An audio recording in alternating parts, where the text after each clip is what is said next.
We are now getting down to the sharp end of the Australia Cup with only 8 teams remaining, so it's time for me to pick my quarterfinal winners and see who's going to make it through to the semi-finals. The first quarterfinal taking place is an NPL Victoria derby with Melbourne Knights taking on Heidelberg United. This will be the third encounter this year between the two teams, with it being 1-1 at the moment and Heidelberg taking out the last game 3-2, in which was their last league game of the season. The Knights lost their semi-final over the weekend, losing to league premiers Avondale 1-0. Heidelberg took out Mount Druitt 3-0 in the last round, whilst Melbourne Knights took out Campbelltown City 2-0.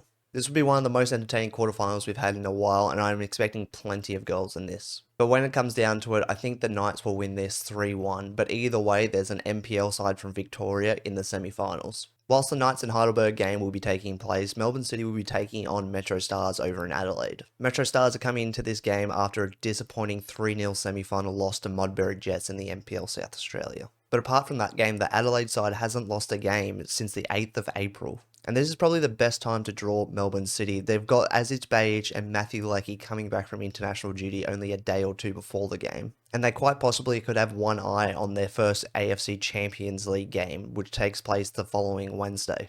So could this be a stumbling block for Melbourne City? I don't think so. I think they've just got too much class and the depth to beat Metro Stars here. So I'm going to go with a 2-1 win, but this very easily could go to extra time, if not penalties. The third quarterfinal to take place will be the Brisbane Roar taking on the Western Sydney Wanderers at Perry Park, the home of NPL Queensland side Brisbane Strikers. Both teams were extremely impressive in the last round, putting 5 past their opponents. The Roar were in cruise control for the majority of the game, and that only escalated after a 19th minute opener from Henry Hall.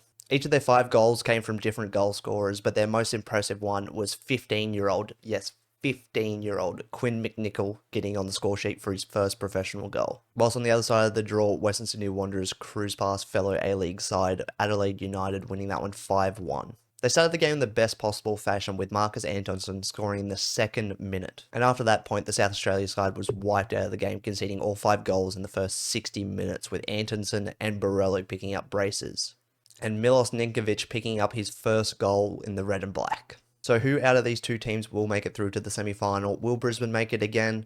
I don't think so. I think the Wanderers are going to be too strong for this. I think the lack of a recognised striker will be the undoing of Brisbane here. They've done well against other teams so far, but against a strong Wanderers defence, I think it's going to be too much. And the clinicalness of the Wanderers' attack so far in this cup has been extraordinary, so I'm going to go with a 3-0 win.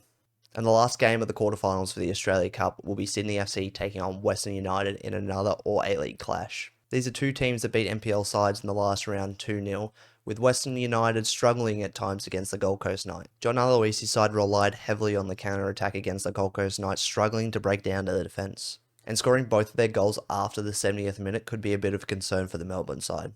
Sydney FC definitely didn't have the problem of breaking down Apia Lightcard in the last round, having 23 shots, which 12 of those were on target.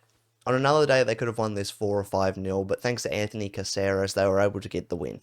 He played more of a central number 10 role in this game and it proved pivotal to Sydney's win. And after seeing how well they performed against Apia and their dramatic comeback against the Mariners in the round of 32, I can only see Sydney FC winning this. However, I still think it's going to be close, and I'm going to go with a 2-1 Sydney win.